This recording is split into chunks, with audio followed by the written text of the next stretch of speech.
ಕೇಸ್ನಲ್ಲಿ ಪವಿತ್ರ ಗೌಡ ಗೆಳತಿ ಸಮತಾಗೆ ಪೊಲೀಸರ ಗ್ರಿಲ್. ಕೊಲೆ ನಡೆದ ದಿನ ಆರೋಪಿ ಧನರಾಜ್ಗೆ 3,000 ರು ಕಳಿಸಿದ್ದ ಸಮತಾ. ಹತ್ಯೆ ನಡೆದ ಮಾರನೇ ದಿನ ಪವಿತ್ರ ಗೌಡ ಮನೆಗೆ ಭೇಟಿ ನೀಡಿದ್ದ ಸಮತಾ.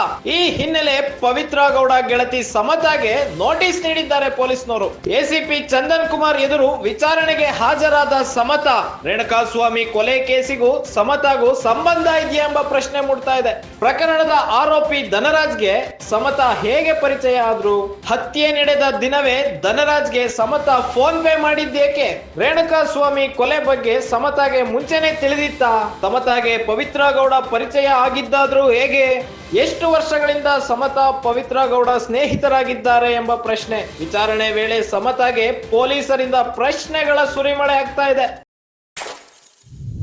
ರೇಣುಕಾಸ್ವಾಮಿ ಕೊಲೆ ಕೇಸ್ನಲ್ಲಿ ಪವಿತ್ರ ಗೌಡ ಗೆಳತಿ ಸಮತಾಗೆ ಪೊಲೀಸರು ನೋಟಿಸ್ ಕೊಟ್ಟು ವಿಚಾರಣೆ ನಡೆಸ್ತಾ ಇದ್ದಾರೆ. ಹತ್ಯೆ ನಡೆದ ಮಾರನೇ ದಿನ ಪವಿತ್ರ ಗೌಡ ಮನೆಗೆ ಭೇಟಿ ನೀಡಿದ್ರಂತೆ ಸಮತಾ. ಈ ಹಿನ್ನೆಲೆಯಲ್ಲಿ ಪವಿತ್ರ ಗೌಡ ಗೆಳತಿ ಸಮತಾಗೆ ಪೊಲೀಸರು ನೋಟಿಸ್ ನೀಡಿದ್ರು. ಎಸಿಪಿ ಚಂದನ್ ಕುಮಾರ್ ಎದುರು ವಿಚಾರಣೆಗೆ ಹಾಜರಾಗಿದ್ರು ಸಮತಾ. ರೇಣುಕಾಸ್ವಾಮಿ ಕೊಲೆ ಕೇಸಿಗೂ ಸಮತಾಗೂ ಸಂಬಂಧ ಇದೆಯಾ? ಹಾಗಾದ್ರೆ ಪ್ರಕರಣದ ಆರೋಪಿ ಧನರಾಜ್ಗೆ ಸಮತಾ ಫೋನ್ ಪೇ ಮಾಡಿದ್ದೇಕೆ? 3,000 ರೂಪಾಯಿ ಆರೋಪಿ ಧನರಾಜ್ಗೆ ಫೋನ್ ಪೇ ಮೂಲಕ ಹಣ ವರ್ಗಾವಣೆ ಮಾಡಿದ್ದಾರೆ ಸಮತಾ. ಹಾಗಾದ್ರೆ ರೇಣುಕಾಸ್ವಾಮಿ ಕೊಲೆ ಬಗ್ಗೆ ಸಮತಾಗೆ ಮೊದಲೇ ತಿಳಿದಿತ್ತ ಎಂಬ ಪ್ರಶ್ನೆ ಮೂಡ್ತಾ ಇದೆ.